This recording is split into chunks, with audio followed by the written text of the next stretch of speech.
2 minute में इसका अर्थ मैं आपको बता देता हूँ। ये वेदव्यास स्तुति मुझे बहुत लंबा समय चाहिए ये आगे का बोलने के लिए। नमो नमस्तेस्तु विशाल बुद्धे, वेदव्यास जी को विशाल बुद्धे ऐसा ऐसी उपमा दी है। नमोस्तुते व्यास विशाल बुद्धे वल्लाय इंद्राय तपत्रनेत्र त्वया भारततैलपूर्णः प्रज्वालितो ज्ञानमयः प्रदीपः। तो वहाँ पे भी मधुसूदन सरस्वती जी को कहते हैं कि नमो नमो नमोस्तुते व्यास विशाल बुद्धे, नमस्कार करता हूँ हे विशाल बुद्धि वाले व्यास, आपने ही महाभारत रूपी महान ग्रंथ को हमको प्रदान किया है। नमो नमो गुरु व्यास महान भगवान वेद व्यास जी गुरु रूप में है, मैं उनको नमस्कार करता हूँ। आगे कहते हैं कि नहीं चतुर्मुख फिर भी है ब्रह्मा, ब्रह्मा जी को 4 मुख होते हैं लेकिन वेद व्यास जी को सिर्फ 1 मुख है, तो 1 मुख वाले वो ब्रह्मा जी। फिर क्या कहते हैं, नहीं चतुर्भुज ये है विष्णु, विष्णु जी को 4 भुजाएं हैं लेकिन ये द्विभुज है फिर भी विष्णु। व्यासाय विष्णु रूपाय व्यास रूपाय विष्णु नमो वै ब्रह्मनिधये वासिष्ठाय नमः। तो ऐसे चतुर्भुज नहीं है लेकिन फिर भी विष्णु है। नहीं त्रिलोचन शंकर शिव, शंकर जी के 3 नेत्र होते हैं, व्यास जी के 2 ही नेत्र हैं, फिर भी कैसे है ये शिव जी के समान है। और ईश विभूति व्यास महर्षि, हाँ व्यासा नाम ऋषि नाम क्या गीता में कहा है, उन्हीं नाम अपनी व्यास नाम। तो भगवान कृष्ण ने उनको अपनी विभूति भी कहा है विभूति योग में।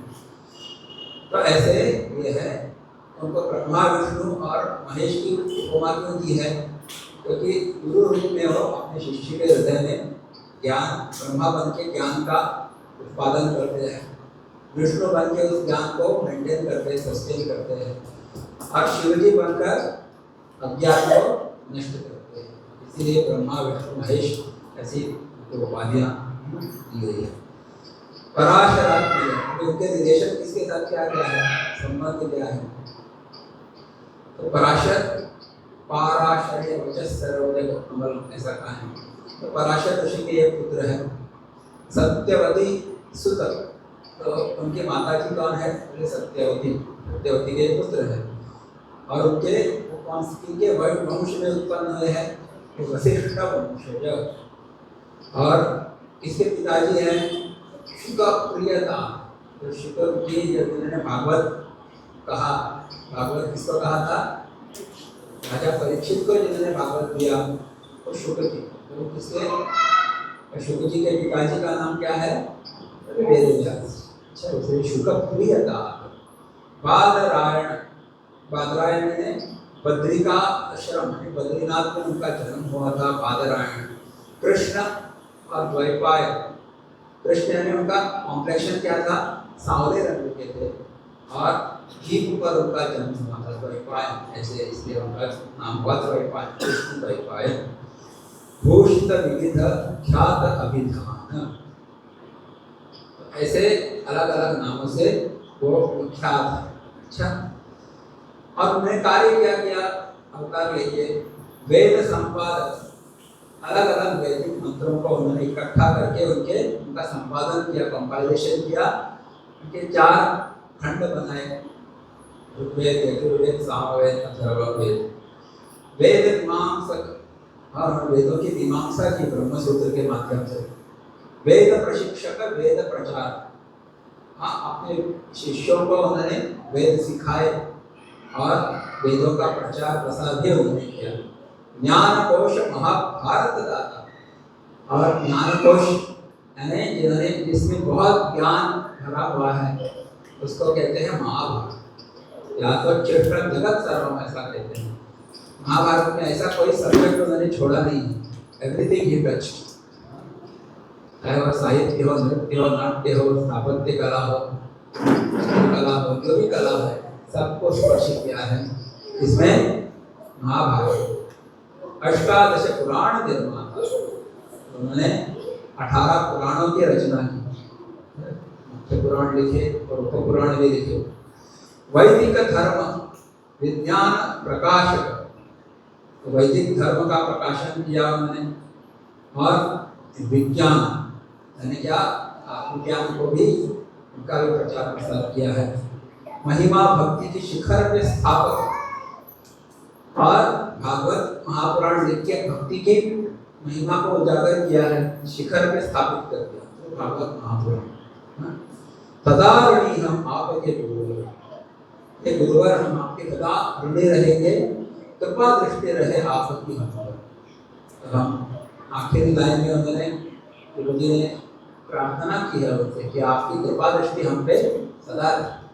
ऐसा बहुत ही सुंदर ये स्तोत्र है भगवान वेदव्यास जी की स्तुति के ऊपर। तो यही हमसे हमारी भी प्रार्थना है कि उनकी कृपा हम सब के ऊपर हमेशा बरसते।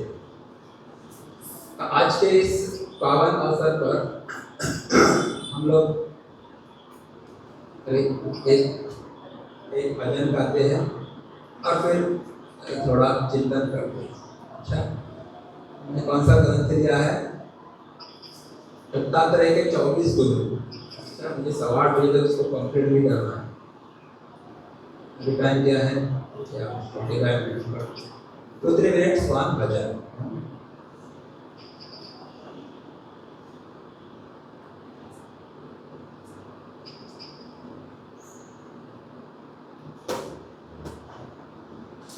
पेज नंबर 30, भजन नंबर 30। बहुत सुंदर भजन गुरुदेव के ऊपर है। जय गुरुदेव चिन्मयानंदम, जय गुरुदेव प्रणमाम्यहं गुरुदेवं अहर्निशं प्रणमाम्यहम्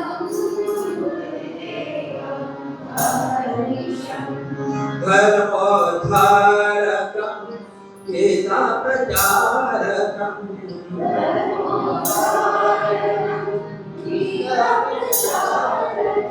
आनन्दरूपं आत्मस्वरूपं,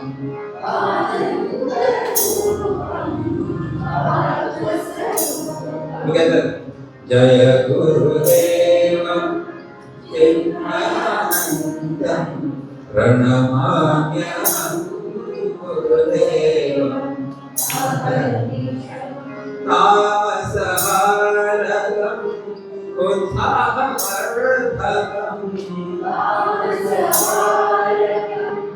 उत्साहवर्धकं, तपोवनशेषं तत्त्वस्वरूपं,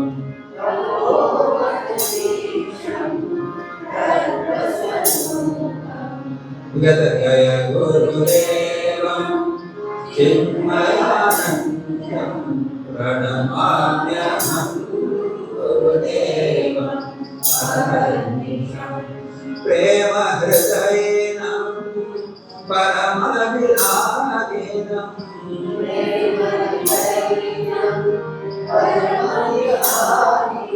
संन्यासिनं गुरुं शिरसा नमाम्यहम्,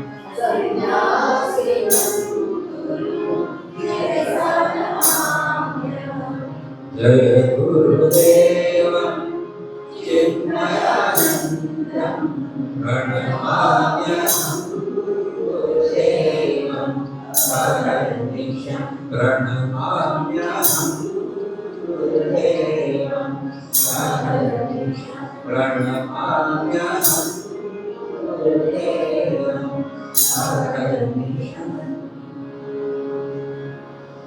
ये श्री सद्गुरुनाथ महाराज की जय।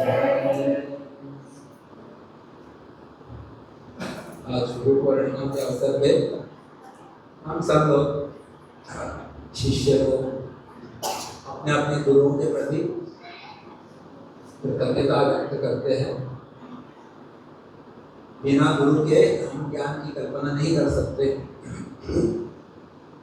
हमारे जीवन में सबसे पहले माता जी अपना गुरु बन के आती है, तो बोलना चलना खाना पीना तब व्यवहार सिखाती है, संस्कार देती है पिताजी भी। फिर अक्षर अभ्यास और जो लौकिक विषय है वो पढ़ाने के लिए हमारे शिक्षक होते हैं स्कूल्स में, कॉलेजेस में। और फिर हमारे स्वरूप का ज्ञान देने के लिए हमको आध्यात्मिक गुरु प्राप्त हो जाते हैं, जैसे स्वामी ज्ञान के, जो आत्मज्ञान देके हमको जीवन और मरण के बंधन से मुक्त करते हैं। तो ऐसे अलग अलग गुरु हमारे जीवन में आते हैं। अब एक प्रश्न उठता है, क्या हमको जीवन में गुरु की आवश्यकता है? बिना गुरु के रह नहीं सकते क्या? क्योंकि क्या आंसर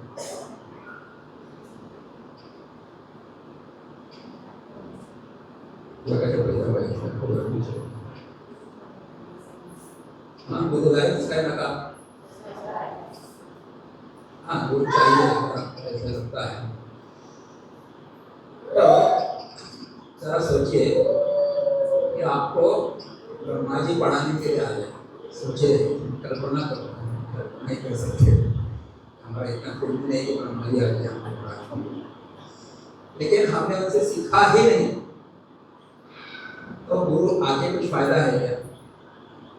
उत्तम से उत्तम, उत्कृष्ट से उत्कृष्ट गुरु आपको मिल जाए, लेकिन आपने सीखा ही नहीं, आप सीखने के लिए तैयार नहीं, तो सबसे अच्छे गुरु भी आपको ज्ञान नहीं दे सकते। इसीलिए आवश्यकता किसकी है? गुरु की तो है ही, लेकिन साथ में हमको ज्ञान प्राप्त करने के लिए उपलब्ध होनी चाहिए, तभी कोई भी गुरु आके हमको कुछ ज्ञान दे सकता है। इसीलिए अपनी खुद की उपस्थिति, अवेलेबिलिटी, रिसेप्टिविटी, ये बहुत आवश्यक है ज्ञान प्राप्ति के लिए। एक आदमी ने कहा कि मैं किसी को भी पढ़ा सकता हूँ, तो किसी ने कहा कि आप गधे को पढ़ा सकते हैं? बिल्कुल गधे को भी पढ़ा सकते हैं, फिर प्रूव करके दिखाओ, तो उसके लिए 6 महीने लगेंगे, मुझे कुछ फंड लगेगा। पर हमको आप देख, गाँव में गया था, गाँव के जो मुखिया थे उन्होंने उनको रहने के लिए कमरा दिया, 50,000 रुपया हमको दे दिए, और खाना पीना 6 महीने के लिए सब मुफ्त।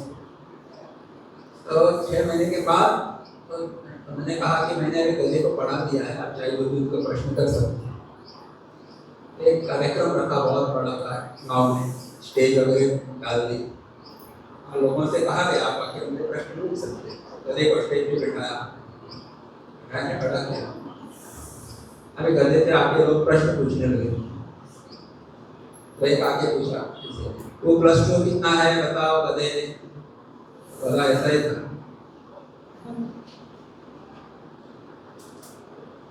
उसके गधे ने माना नहीं, तो चुपचाप खड़ा रहा, तो बोलता ही नहीं। दूसरा आगे पूछने लगा, अरे बोलो डोंकी का स्पेलिंग क्या है बताओ? तो उसको भी बोला ऐसा ही।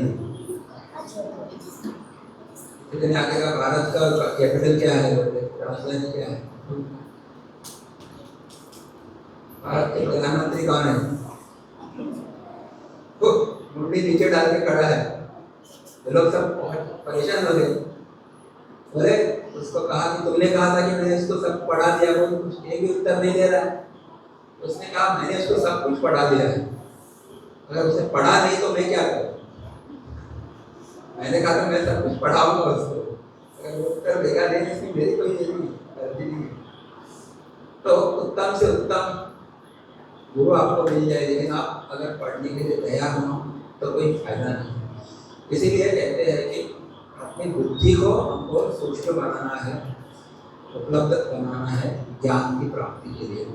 तो फिर बिना गुरु के भी हम बहुत कुछ सीख सकते हैं, और दुनिया की चीज़ों से हम बहुत कुछ सीख सकते हैं और अपना ज्ञान बढ़ा सकते हैं, मुक्त हो सकते हैं। तो क्या कोई ऐसे व्यक्ति है, वही है कि हमारे इतिहास में इन्होंने गुरु के बिना ज्ञान प्राप्त किया। हाँ, मनुष्य रूप में किसी विशेष गुरु के बिना, लेकिन सबको अपना गुरु बनाया और उनसे ज्ञान प्राप्त किया। ऐसे कोई है क्या, बताइए जरा। कोई है? कौन कौन है, बताइए। इसीलिए उधर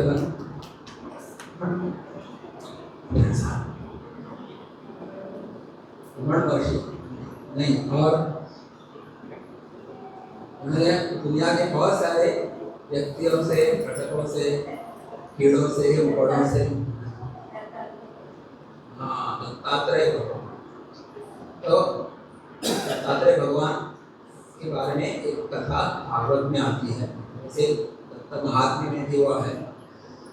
तो वहाँ पे वो एक बार दत्तात्रेय भगवान वन में थे और वहाँ यदु राजा वहाँ पे गए थे शिकार करने के लिए, किसी पास से गए वहाँ पे। और उन्होंने देखा अवधूत दत्तात्रेय भगवान को कि वो एकदम निश्चिंत बैठे हुए थे, मस्त मौला थे, एकदम कोई टेंशन वगैरह कुछ नहीं था, अपनी मस्ती में थे, अपने स्वरूप में स्थित थे, आनंद में थे।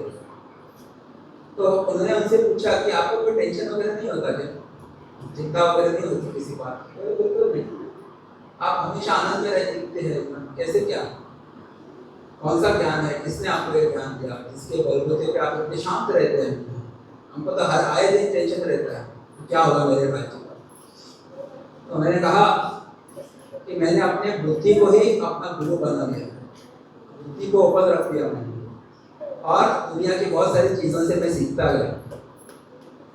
और मैंने 24 गुरु बनाए हुए, एक दो नहीं, कितने, 24 गुरु से मैंने सीखा। और उस ज्ञान को मैं अपने पास हमेशा रखता हूँ अवेलेबल, इसलिए हमेशा शांत रहता हूँ। आपको सुनते हैं ये 24 गुरु कौन है, बताओ, कुछ तो बताओ यार। तो यहाँ उनके बारे में एक उपाख्यान आता है, इसको कहते हैं अवधूत उपाख्यान। तो उसमें उन्होंने 24 गुरु बनाए। तो उन गुरु के बारे में मैं एकदम रैपिड फायर इसको बोलते हैं कि ये 5 इधर इसको कम यार चांदे इधर 3 बोलने से पहले आ जाओ, 1 2 3 इधर बैठो।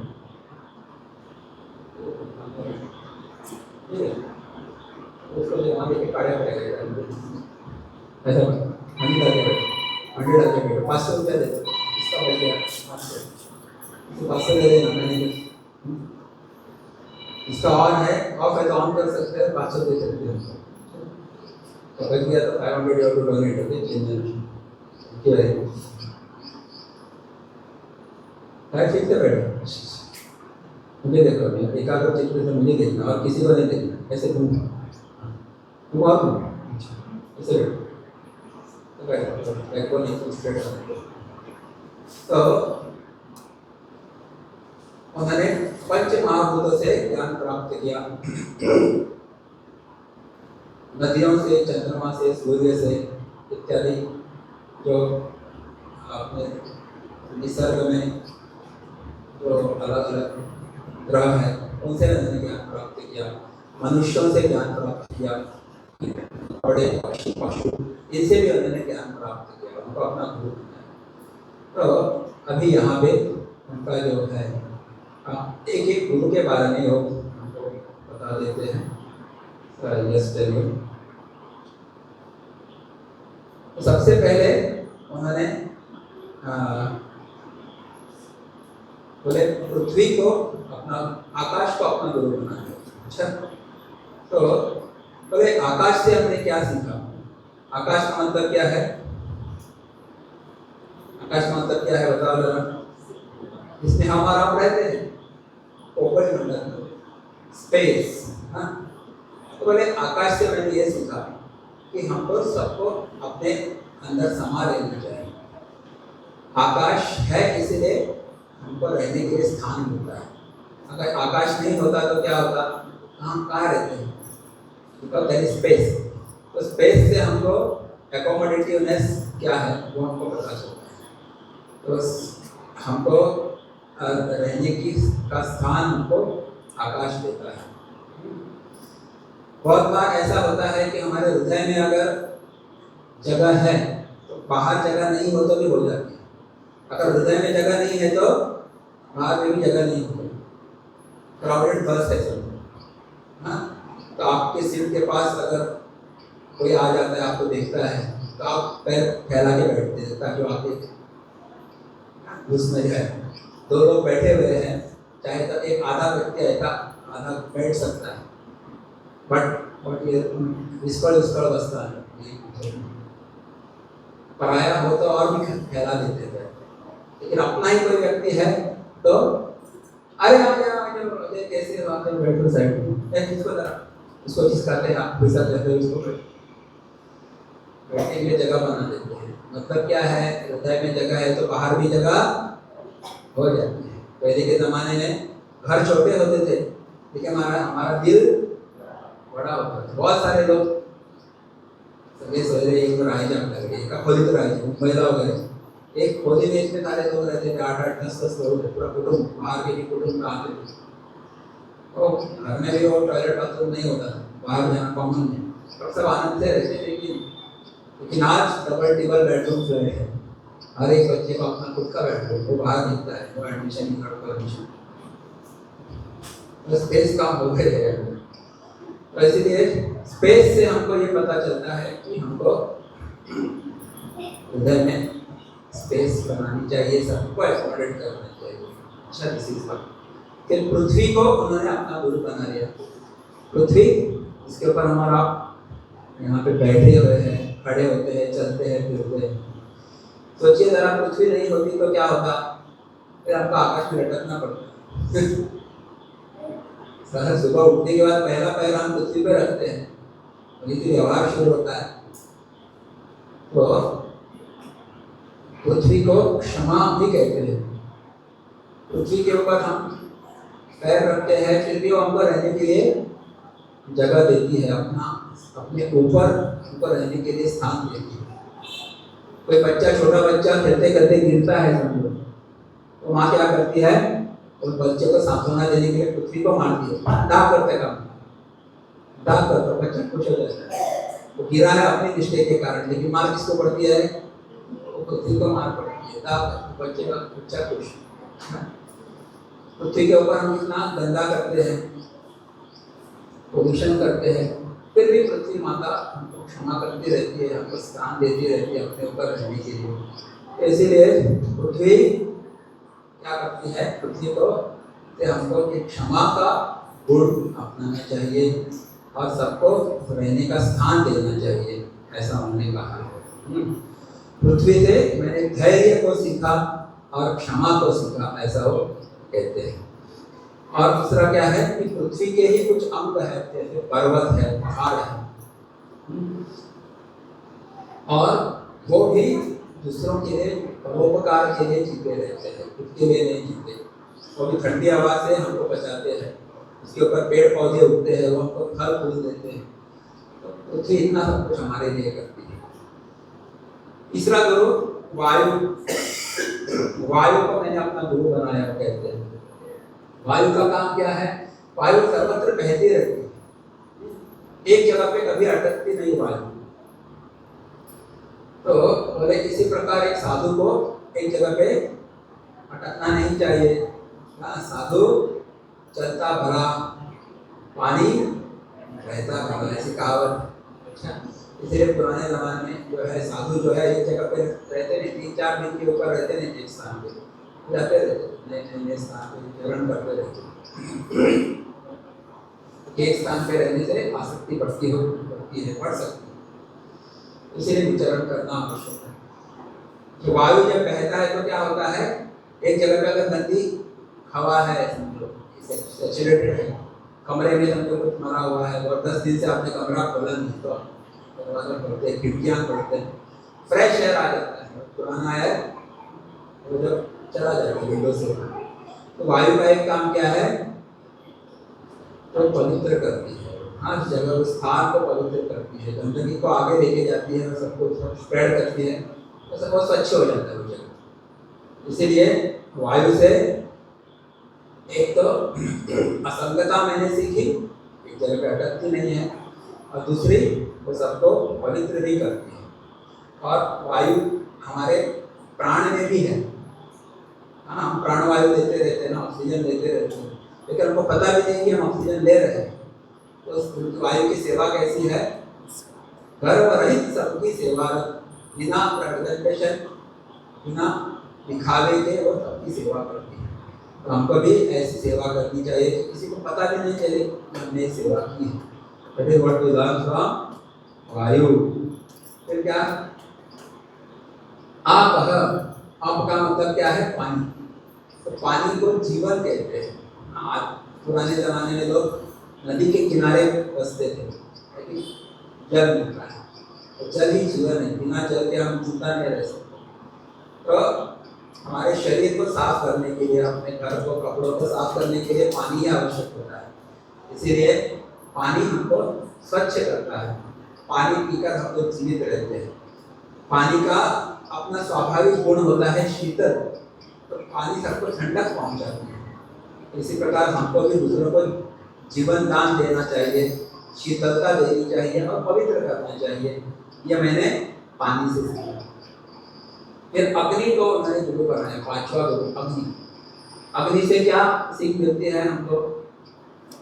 अग्नि उसको दोषर बोलते हैं, उसको कोई पकड़ नहीं सकता। अच्छा, एक सच्चे चरित्र वाला व्यक्ति होता है, उसको कोई पकड़ नहीं सकते। इसका चरित्र गड़बड़ हो, या भ्रष्टाचार, अनाचार, पापाचार किया है, उसको तुरंत पकड़ सकते हैं, डर जाता है। लेकिन जिसका चरित्र निष्कलंक है, कभी गड़बड़ नहीं की है, तो उसको कोई छू नहीं सकता, डरते हैं ऐसे व्यक्ति से। तो अग्नि से हमको ये सीख मिलती है कि हमारा चरित्र साफ रखना चाहिए। और अग्नि में कितनी भी गंदी चीज डाले तो क्या हो जाती है? वो अग्नि उसको भस्म कर देती है, और भस्म का मतलब राख, राख एकदम पवित्र होती है। उसमें गंदी से गंदी भी चीज डालेंगे तो उसको भस्म करके पवित्र कर देते हैं। वैसे भी हमको जो भी अपने संपर्क में आ जाए, अपना चरित्र ऐसे बनाओ कि वो हमारे संपर्क में आने से वो भी शुद्ध हो जाए, स्वच्छ हो जाए।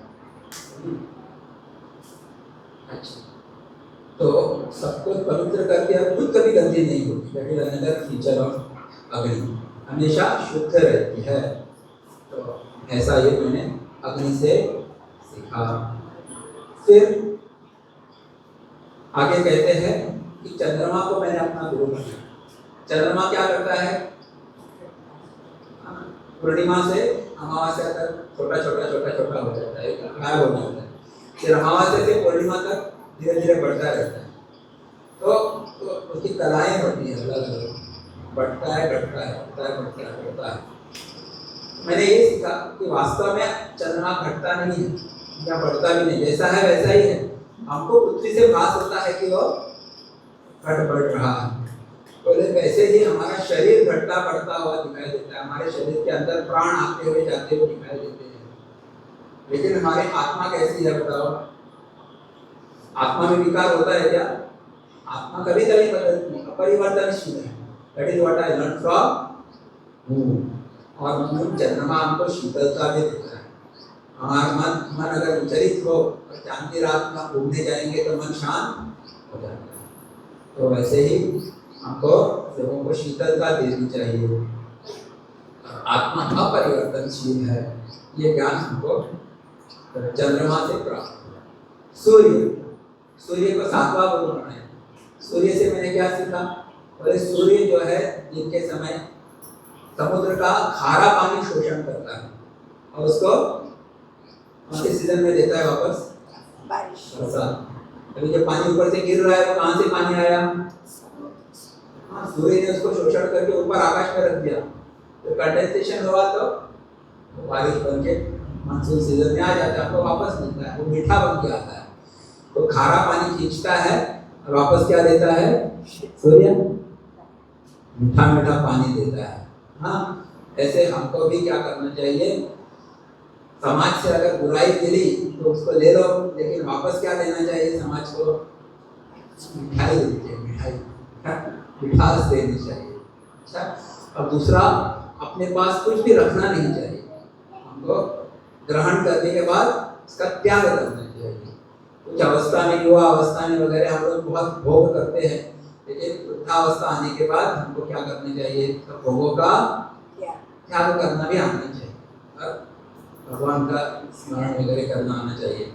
ऐसे ही हमको ये सूर्य भगवान से ज्ञान प्राप्त होता है। फिर कबूतर को क्यों बनाया? कबूतर के बारे में कथा यहाँ पे है। बोले कबूतर और कबूतरनी, एक जोड़ा रहता था जंगल में। फिर दोनों एक दूसरे बहुत प्यार करते थे। फिर उनको 2 बच्चे भी हुए। तो 4 लोगों का परिवार था, बहुत घनिष्ठता थी और एक दूसरे को प्रेम करते थे। एक बार ये कबूतरनी बोले करे चारा चुगने के लिए बाहर चलेगी, जंगल में चलेगी। तो इधर बैठे थे, पता स्टोरी है। कबूतरनी गए, कहाँ पे गए? चारा चुगने के लिए जंगल में गए। कहाँ गए? बोला मैंने, कहाँ गए? जंगल में गए। अच्छा, इतने में वहाँ पे नीचे जहाँ पे उनका घोंसला था ऊपर पेड़ पर, वहाँ नीचे एक कौन आ गया? वो शिकारी या पारदी, जिसको बोलते हैं, पारदी आ गया और उसने जाल बिछा दिया और वहाँ पे कुछ दाने डाल दिए। तो कबूतर के बच्चे तो इनोसेंट थे, वो ऊपर से नीचे आए तो उनका दाना खाने के लिए उसमें अटक गए, रोने लगे। कुछ देर के बाद वो दोनों कबूतरनी आ गई। तो कबूतरनी जो थी उसने देखा मेरे दोनों बच्चे वहाँ पे फंस गए हैं, तो बड़ा दुख हुआ। मेरे बच्चे करके वो भी नीचे कूद गई, तो वो भी जाल में अटक गई, वो भी फड़फड़ाने लगी, कुछ नहीं कर सकती। अपने तीनों बच्चे और उनकी वाइफ तीनों क्या है? जाल में फंस गए हैं। तो कबूतर जो था, मिस्टर कबूतर, वो भी एकदम व्याकुल हो गया। बोले what is life without wife? इसलिए उसने भी, वो भी कूद गया वहाँ पे, वो भी फंस गया। और वो कबूतर पकड़ने वाला जो आया, चारों को पकड़ के लेके गया और उसको बेच दिया है, उसको खा लिया उसने, तो उनकी जान चली गई।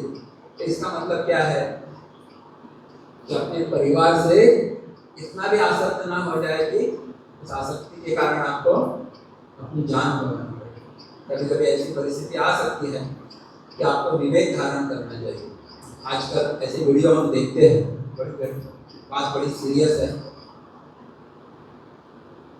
कहीं नदी में बहते हुए हम देखते हैं, किसी को वाइफ है, वो किसी पहाड़ पत्थर पे खड़ी है, अचानक पानी जोर से आ जाता है और वो बहने लगती है या उसे जा रही है, वो प्रवाह के साथ जाने वाली भी है, वो उस तरफ रही है। तो पति भी उसको आपकी मदद करने के लिए जाता है, दोनों भैया चले गए। लेकिन आपको अगर लगता है कि मैं जाऊंगा तो उनको मेरी भी जान चली जाएगी, उसके कम से कम विवेक धारण करना चाहिए, आपको नहीं जाना चाहिए वहाँ, क्योंकि your death, what is the use? ऐसा नहीं कि उसको मरने दो, लेकिन उपाय नहीं है ना in that situation, what else you can do? कम से कम अपनी तो जान बचा लो। आपको पूरा प्रयत्न करने के बाद कुछ नहीं हो सकता, लेकिन you will not die unnecessary, ऐसा नहीं यहाँ पे कहा। तो इसलिए परिवार में इतनी आसक्ति ना हो कि इससे का कारण अपनी जान भी चली जाए। तो ऐसी मूढ़ आसक्ति नहीं रखो, ऐसा यहाँ पे उन्होंने कहा गृहस्थ को। स्वजन अपने लोगों से इतना प्रेम नहीं करना चाहिए कि आपको जान गंवानी पड़े। फिर अजगर को उन्होंने अपना गुरु बनाया। अजगर क्या करता है? जंगल में पड़ा रहता है, उसके मुंह के सामने अगर कोई हिरन आ जाता है तो उसको पकड़ लेता है, उसको वाइंड अप करता है, खा लेते हैं, पूरा हिरन ऐसा अंदर चला जाता है, पेट को ऐसे घूम के बैठ जाता है, तो अंदर उसकी हड्डी बस एक हो जाती है, वही उसको क्या करता है? डाइजेस्ट करता है। तो उससे मैंने क्या कहा, सीखा, एक साधु को बोले अजगर बुद्धि से रहना चाहिए। मतलब क्या? जो आ जाए उसको यथेच्छा लाभ संतुष्ट रहना, जो मिल जाता है उसी में संतुष्ट रहना आना चाहिए। विशेष और ज़्यादा मिले इसका प्रयत्न नहीं करना चाहिए। तो भगवान आपको भी देख रहा है, आपकी जो जरूरत है वो अवश्य पूरी करेगा। इस श्रद्धा के साथ आपको रहना चाहिए। अब गृहस्थों को कैसे रहना चाहिए? उनके लिए भगवान शंकराचार्य जी कहते हैं,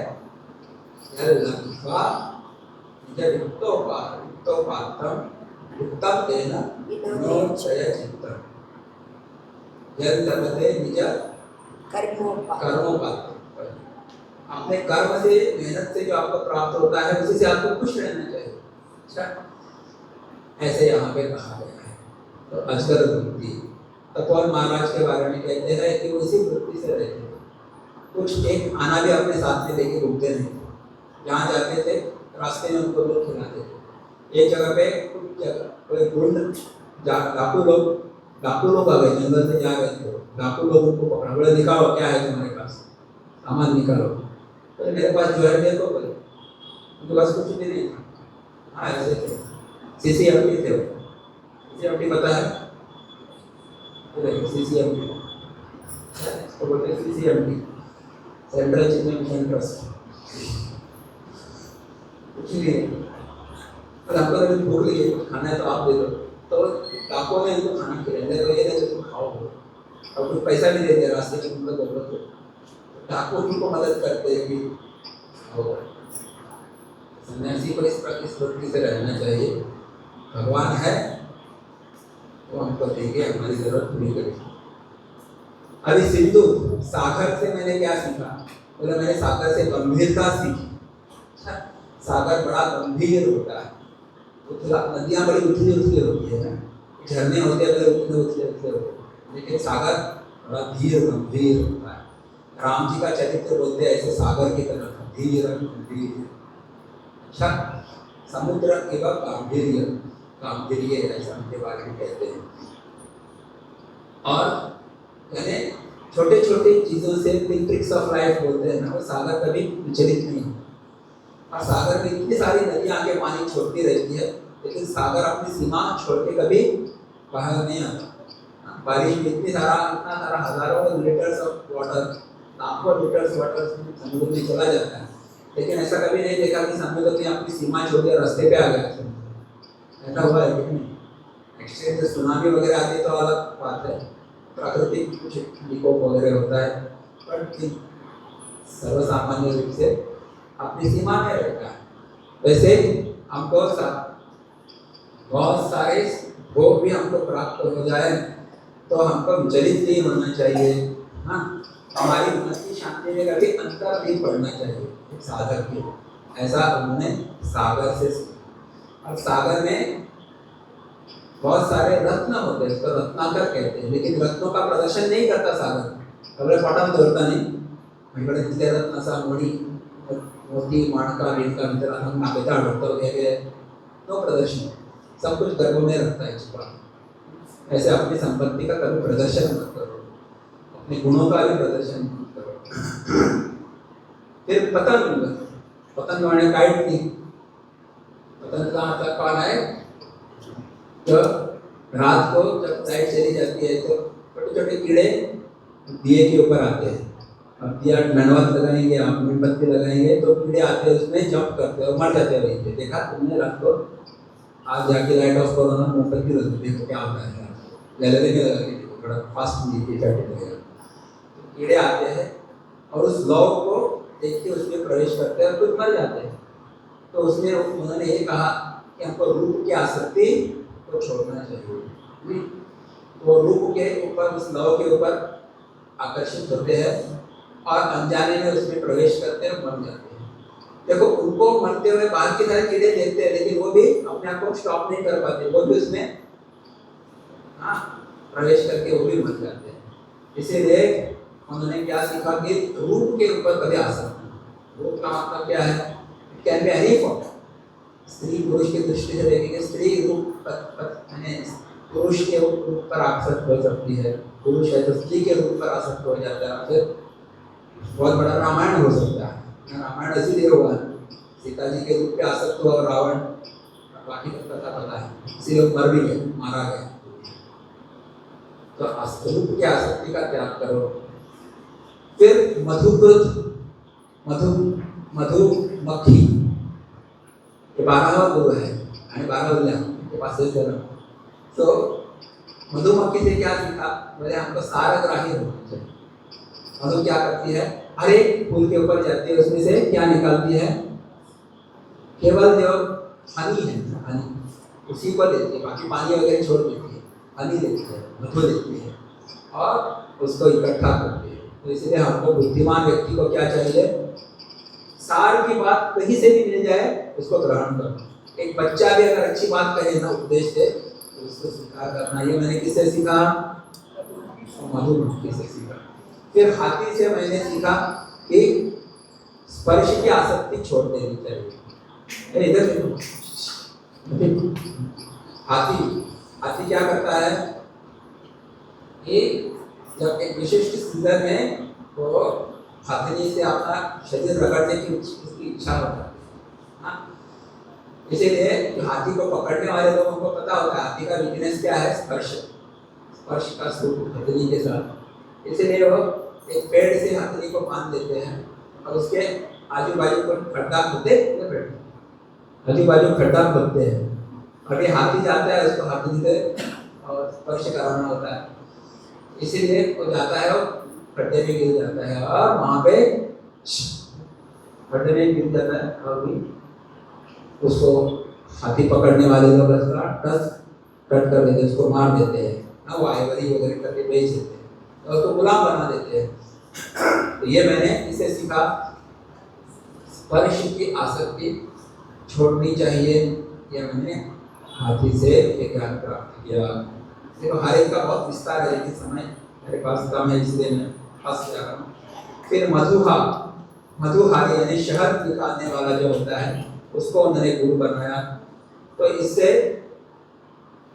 शहद निकालने वाला क्या करता है, तो शहद जो मधुमक्खी है वो क्या करती है, सब शहद इकट्ठा करती है, वो बिहार बोलते हैं, कौड़े में डालना चाहिए, खुद नहीं खाती, दूसरों को भी नहीं देती और ऐसे उसको रखती है सिक्योरिटी बना रक्षक बनती है। एक दिन वो मधुहारा आ जाता है, उसको जला लेता है, पूरा मक्खियाँ भी मर जाती है उसमें और वो खुद तो पूरा शहर लेके जाता है, उसको खाता है, बेचता है। इसीलिए बोले संग्रह नहीं करना चाहिए, बस ज़्यादा संग्रह करेंगे तो फिर चोर आके आपके घर को लूटेंगे या इनकम टैक्स वाले आके लूटेंगे। घर में अगर धन बढ़ जाता है तो क्या करना चाहिए, घर में अगर बहुत धन बढ़े तो क्या करना है, दान करना है। नाव में अगर बहुत पानी बढ़ जाए तो क्या करना है, पानी को दोनों हाथ से उछाल देते हैं, दोनों हाथ को खींचिए, ये सज्जन का काम। घर में बड़े दान और नाव में बड़े जल, दोनों हाथ से जल देना चाहिए। इसीलिए संग्रह नहीं करना चाहिए तो फिर लोग लूट लेंगे। 15वां गुरु है हिरण। हिरण की आसक्ति होती है शब्द। अच्छा, तो हिरण को कोई ऐसे पकड़ने के लिए जाएगा, कोई पकड़ नहीं सकता, इतना चपल होता है, पास एक दौड़ता है। लेकिन इसको पकड़ने की एक टेक्निक लोग यूज करते हैं, बोले क्या, इसकी वीकनेस से आ सकती है क्या, शब्द। तो शिकारी क्या करता है, पेड़ के पीछे बैठता है, इधर वो वीणा बजाता है, क्या ढोलकी बजाता है, बांसुरी बजाता है, बड़ी सुंदर मीठी धुन बजाता है और उसको सुनते हुए वो कान खड़े हो जाते हैं, किसके, हिरण के। वो आ जाते कहाँ से आवाज आ रही है, जैसे यहाँ पे ऑर्केस्ट्रा लगता है मार्केट में, बस स्टैंड पे, यहाँ पे आवाज कड़क खड़बाबान वाले वहाँ पे पहुँच जाते हैं, इसका आवाज कम लाइटें भी जाते बैठ जाते हैं।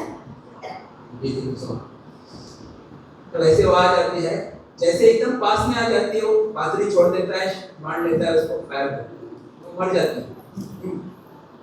तो एक वीकनेस जो है शब्द, उसके कारण अपना क्या प्राण हर लेती है, गवा देती है। इसीलिए मनुष्य को, विशेष करके बड़े साधुओं को क्या करना है, ग्राम्य संगीत से बचना चाहिए। ग्राम्य संगीत का मतलब क्या है, जिस संगीत में भगवान का स्थान नहीं है, भगवान का स्मरण नहीं है, उनका नाम नहीं आता, ऐसे संगीत को ग्राम्य संगीत कहना है, बोला है। तो ऐसे संगीत से अपने आप को बचाओ। अगर संगीत गाना ही है तो क्या कौन सा गाओ, जैसे कोई पद है मीरा जी के, तुलसीदास जी की चौपाइयाँ है, कोई ओविया है मराठी में, छंद है, उसको गाओ, उससे भगवान का स्मरण होगा, मन पवित्र हो जाएगा। बाकी सब ग्राम्य गीत काम क्रोध वगैरह यही बढ़ेंगे। तो ऐसे संगीत से अपने आप को दूर रखो, ऐसा हो कहते हैं। फिर आगे मछली, मछली से मैंने क्या सीखा, बोले मछली की आसक्ति किसमें है, टेस्ट स्वाद। तो जब भी वो देखता है कि कोई ऊपर से अपने आप से ही खाना आ गया उसके लिए, तो वर्ल्ड अंदर वेट तो उसको तुरंत पकड़ लेती है और उसको पता नहीं था कि उसके अंदर क्या है, भूख है। जैसे उसके मुंह में जाता है वो मछुआरा ऊपर उठा लेता है और मछली पर फंस जाती है, उसके पेट में ले जाता है। तो एक बार ऐसे एक जो गांडूल होता है ना, अर्थवा, उसको पकड़ते हैं और उसमें डालते हैं। तो अर्थवा नीचे गया होता पानी में, उसको खाने के लिए मछली है। तो अर्थवा मछली को बोलता है, क्या बोलता है वो, कि मैं मरा हूँ तेरे लिए, मैं मरा हूँ तेरे लिए, तू मत मर मेरे लिए। अगर तू मरेगा मेरे लिए तो बाहर खड़ा है तेरे लिए। तो इसीलिए मछली, लेकिन मछली को कितना उपदेश दे दो, उसकी इतनी स्ट्रांग होती है कि खाने की इच्छा आ सकती है, टेस्ट खा लेती है। इसीलिए अपनी जीभ के ऊपर नियंत्रण रखना चाहिए, क्या खाना, कब खाना, कितना खाना, इसके ऊपर। ज़्यादा खाएंगे तो खाना बाद में हमको खाने लगता है, अलग अलग रोग होते हैं, डिजीज होते हैं, डायबिटीज है, ब्लड प्रेशर है, और थिंग्स खाने से होते हैं। तो कंट्रोल योर टेस्ट, ये मैंने मीन से सीखा। अच्छा, फिर है एक वेश्या से भी उनको ज्ञान मिला। तो बोले विदेह राज जनक, उनके राज्य में एक वेश्या थी पिंगला नाम की। तो कस्टमर का इंतजार करती रहती थी, बहुत अच्छा कपड़ा पहनती थी, मेकअप करती थी कि कोई आ जाएगा, उनको खुश करेगी, उनको पैसा देगा, फिर मैं बहुत सारी चीज़ें खरीदूंगी, आप कंफर्टेबली रहूँगी। तो एक दिन ऐसे वो खड़ी थी, कोई ग्राहक आया नहीं, हाँ बहुत समय हो गया कोई आया नहीं। तो उसी वक्त उनके मन में विचार आया कि अरे इतने सालों से मैंने अपने शरीर को, इतना शरीर, सुंदर शरीर भगवान ने मुझे दिया, लेकिन मैंने ऐसे ये कामी लोगों को खुश करने के लिए शरीर का उपयोग किया, जिस शरीर का उपयोग करके मैं मुक्त हो सकूं। शरीर माध्यम धर्म साधन, लेकिन उसका मैंने अधर्म के लिए यूज किया है। हाँ, लानत है मेरे ऊपर, ऐसा उसके मन में भाव आया। और उस दिन उसने ऐसा व्यवहार, गलत व्यवहार छोड़ दिया और भगवान के भक्त बन गई, मुक्त ही हो। तो इससे उन्होंने क्या सीखा, बोले आशा ही परम दुखम, नैराश्य परम सुखम। वो आशा करती थी कि कोई ना कोई कस्टमर आएगा, मुझे खुश करेगा, मुझे पैसे देगा। तो इस आशा में उसका पूरा जीवन चला गया। तो कभी आशा नहीं करनी चाहिए, ये मैंने सीखा। Disappointment comes to one who keeps an appointment with future, ऐसा गुरुदेव कहते हैं। इसीलिए ज़्यादा आशा नहीं करनी चाहिए और शरीर का उपयोग भगवान को प्राप्त करने के लिए करना चाहिए। ऐसा उन्होंने किससे सीखा, कि पिंगला नाम की वेश्या से। अभी पुरर पक्षी, अभी देखो पुरर पक्षी से उन्होंने घार देखा है ना, घार उड़ती आकाश में, मगर रहती कहाँ, हाँ, पानी में रहती है। क्या, मगर पानी में रहती है। घार कहाँ उड़ती है, आकाश, लेकिन मगर कहाँ रहती है, पानी में रहती है। तो घार जो है एक पक्षी, उसका नाम पुरर, हाथ मुंह में मांस का टुकड़ा लेके जा रहा था और उसके पीछे बहुत सारे और पक्षी पीछे पड़ गए थे नोचने के लिए उससे, तो उसका हालत खराब कर दी उसने। एक क्षण उसने क्या किया, पीछा छुड़ाने के लिए मांस का टुकड़ा छोड़ दिया। जैसे ही मांस का टुकड़ा छोड़ दिया तो सब पक्षी जो है उसको छोड़ के मांस के टुकड़े के पीछे भाग गए, डरे एकदम। तो कभी कभी हम ऐसे विषयों को पकड़ते रहते हैं, उस विषय की वजह से सब हमारे पीछे, हाँ, कौओं की तरह। जैसे हमने उसका त्याग कर दिया, एक दो आफ्टर दिल्ली वाले तो पॉलिटिशियंस वगैरह होते हैं ना, मंत्री पद चाहते हैं, कोई पॉलिटिशियन इलेक्शन जीतना चाहते हैं, हर साल इलेक्शन कॉन्टेस्ट करते हैं, सेवा करते हैं, सेवा का नाटक करते हैं, जो भी आप सोचो समझो, हाँ। और कंपटीशन एक दिन ऐसा आता है कि मैंने इतना सारा प्रयत्न किया लेकिन कोई फायदा नहीं है, he just gives up and then you find oh there is such a bliss without elections, there is so bliss with myself। तो वो कितना कुछ करो कोई उपयोग नहीं है, वो वोट देना नहीं को देना। तो I should vote for myself, my God, my sadhana, and that's to become wise person। तो विषयों को त्याग करके अपने स्वरूप को पकड़ना चाहिए, तो सच्चा सुख वही मिलेगा। एक अर्भक छोटा बालक है, उससे भी मैंने सीखा कि बालक जो है कभी पुरानी चीजें मन में नहीं रखते, उसको छोड़ देते हैं। ये उस मोमेंट टू मोमेंट हर क्षण क्षण वो जीते रहते हैं। हम लोग छोटी छोटी बात के ऊपर झगड़ते हैं, लड़ते हैं और याद रखते हैं इस साल उसने मेरे साथ ऐसा व्यवहार किया था, और अगली बार कोई मौका मिलने के हम उसके ऊपर ऐसा ही करते हैं। लेकिन छोटे छोटे बच्चे एक क्षण के लिए रोते हैं, दूसरे क्षण भूल जाते हैं, आपस में मैत्री करते हैं, खेलते रहते हैं। उनके माता पिता आज भी झगड़ा करते हैं, लेकिन बच्चे फ्रेंड होता है। बच्चे की तरह रहना चाहिए।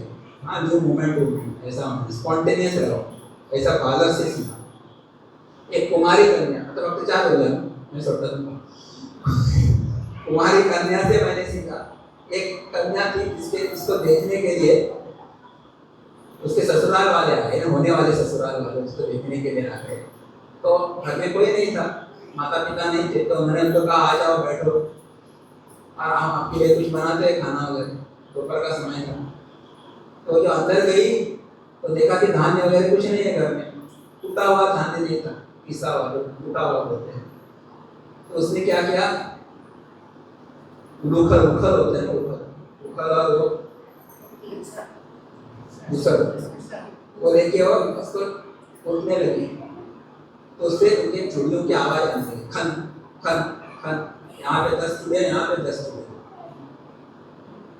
गोरी है कर रही है और यहाँ करने लगे, तो छन छन आवाज आने लगा, छन छन या खन खन। तो एक एक चूड़ी निकाली दोनों हाथ से, फिर से घुटना शुरू किया, फिर से आवाज आने लगी, फिर से निकाला, करते करते 2 बज गए, फिर भी आवाज आता है। बोले आवाज आने से प्रॉब्लम क्या होता है? बोले आवाज आएगा तो लोगों को पता चलेगा इनके पास कुछ रहता नहीं है रेडीमेड, आज के टाइम खाते पड़ता नहीं खाता ही, मैंने कहा तो गरीब लोग हैं, हाँ एक बार सदी कर नाशा कर सकता। इसीलिए उन्होंने आखिर में एक एक चूड़ी थी, 2-2 चीज में एक एक निकाल दिया, फिर अभी यहाँ पे एक रहेगी, यहाँ पे एक रहेगी, और फिर से उठना आराम किया तो आवाज नहीं आई। ये उसने उन्होंने देखा, जिसने उन्होंने ये देखा कि अद्वैत में ही शांति है। हाँ, एक ट्रक के पीछे लिखा था, हाँ, 1 में शांति, 2 में भ्रांति और 3 में क्रांति। क्या है आप गुरु से पूछे। तो अद्वैत में ही शांति होती है। हाँ, आप भले ही लोगों के बीच में रहो अलग अलग, लेकिन आत्मा एक है, इस भाव से रहेंगे तो कभी क्लैश नहीं होगा। तो प्यार से रहना सीखेंगे, जब मैंने कुमारी कन्या से सीखा है इसमें आपको। फिर शरत बाण को धार दे रहा था, एक लोहा, हाँ, ऐसे ऐसे ऐसे बाण को धार दे रहा, तो बाण मारना है तो तुरंत घुसना चाहिए एनिमल के अंदर, उसको धार देना पड़ता है उसको। तो उस वक्त जब वो काम कर रहा था एकाग्र कंसंट्रेशन से एकदम ऐसे करके, उसमें राजा की सवारी गई, वहां से जुलूस निकला, प्रोसेशन, इतना आवाज हुआ, लेकिन इसको पता भी नहीं चला कि राजा की वहां पे जुलूस निकल गया। इतना बड़ा, उसके साथ 1000 लोग भी थे, तो अपने करते रहा। मतलब क्या है कि हमारी एकाग्रता ऐसी होनी चाहिए कि बाहर जितना भी बोला और बच्चे उठे नहीं चाहे कहीं जाए, लेकिन तुमको क्या करना चाहिए, 100% स्वामी जी के ऊपर ध्यान रखना चाहिए। ऐसे देखते रहो अभी, ठीक है, जरूरत नहीं देखना, ऐसे देखते रहो, सोना मत, एकाग्र से देखो, ज्ञान हो जाए मत देखो। तो एकाग्र चित्त से बहुत कुछ हासिल कर सकते हैं। जो चीजें करने के लिए 10, 15, 20 मिनट लगते हैं, वो एकाग्र चित्त से 1 मिनट में किया जा सकता है। ये मैंने उस धार बनाने वाले से सीखा। फिर सर्प से मैंने सर्प को मैंने गुरु बनाया। सर्प बोले उसका घर नहीं बनाता, ऐतिया बिला आगो का बिल बनाया होता है किसी का, भूस का चूहा वगैरह बनाते, बड़े चूहे होते हैं, उसमें जाके रहता है आराम से। बोले साधु को कभी अपना घर नहीं बनाना चाहिए, इसलिए घर में जाके रहो।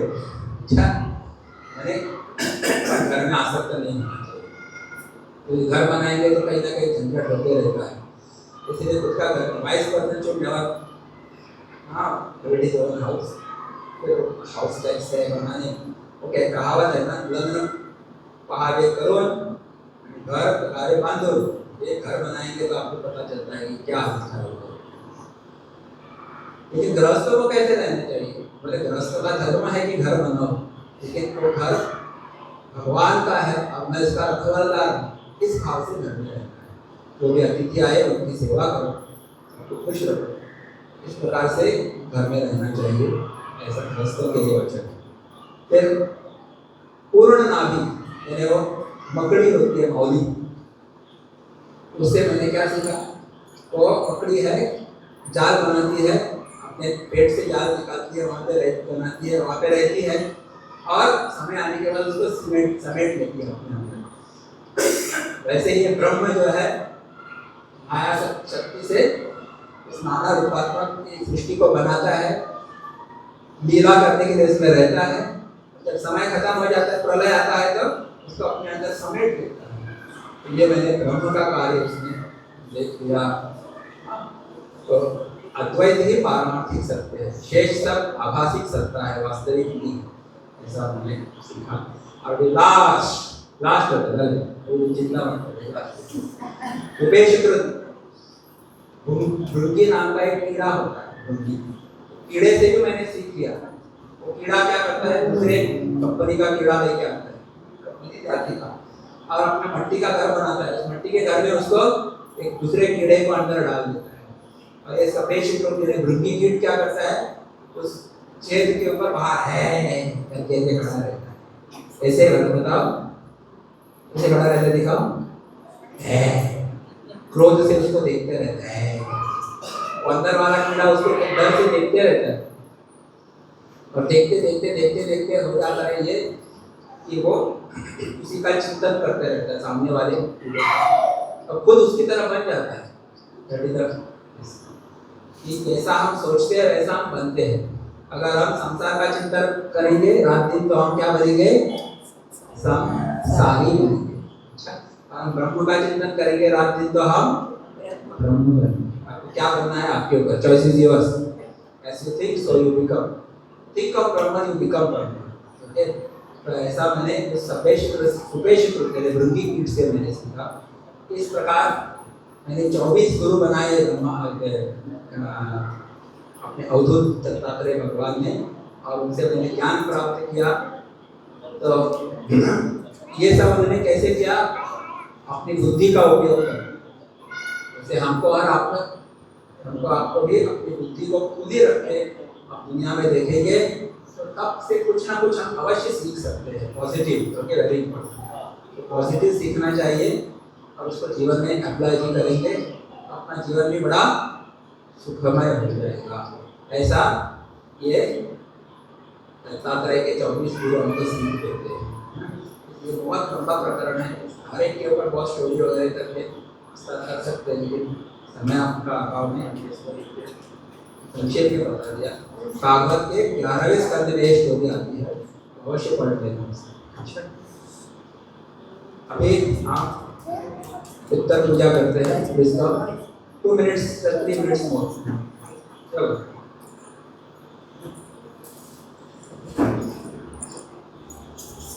सब लोग तीर्थ प्रसाद लेके ही जाना है, ठीक है?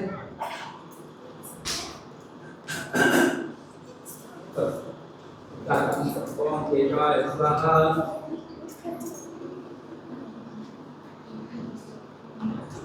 ओम नारायणाय स्वाहा, ओम माधवाय स्वाहा, ओम गोविंदाय नमः। समस्त राजोपचारान् समर्पयामि। पूजा के दौरान मुझसे गई गलतियाँ हो गई हो तो भगवान से क्षमा याचना करते हैं। आवाहनं न जानामि विसर्जनं पूजां चैव न जानामि क्षमस्व परमेश्वर। अथ प्रार्थना कायेन वाचा मनसेन्द्रियैर्वा बुद्ध्यात्मना वा प्रकृते स्वभावात् करोमि यद्यत् सकलं परस्मै नारायणाय समर्पयामि, नारायणाय समर्पयामि।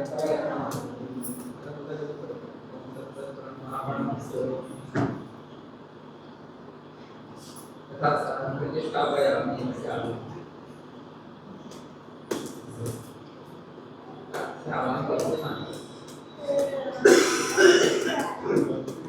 कति विमोक्षः असे करणे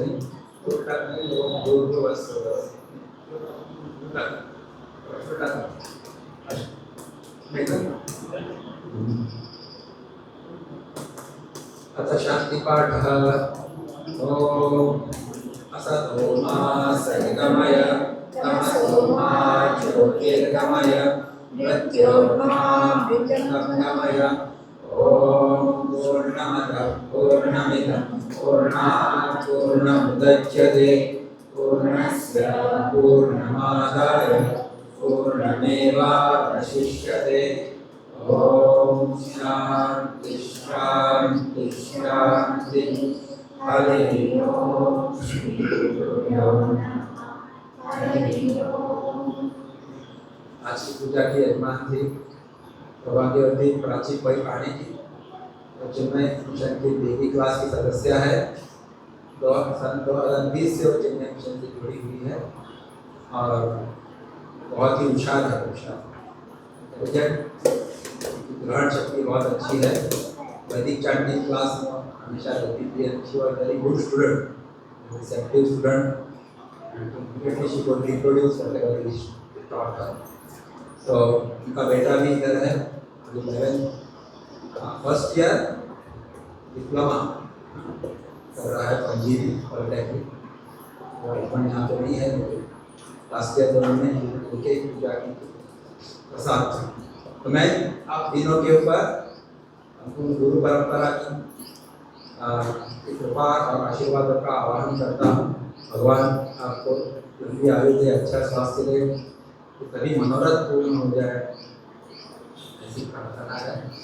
जो भी आज के दिन यहाँ पूजा में आए, आप सबके ऊपर गुरु परंपरा की कृपा आशीर्वाद रहे, ऐसी प्रार्थना करता हूँ और मेरी वाणी को यहाँ पे विराम देता हूँ। नाउ नेक्स्ट सूचना, आप एक लाइन से यहाँ पे आइए। यहाँ पे मुख्य पूजा जहाँ हुई है, यहाँ लोग ऐसा करेंगे, ये प्लेट आगे रखेंगे so that you can not climb. ये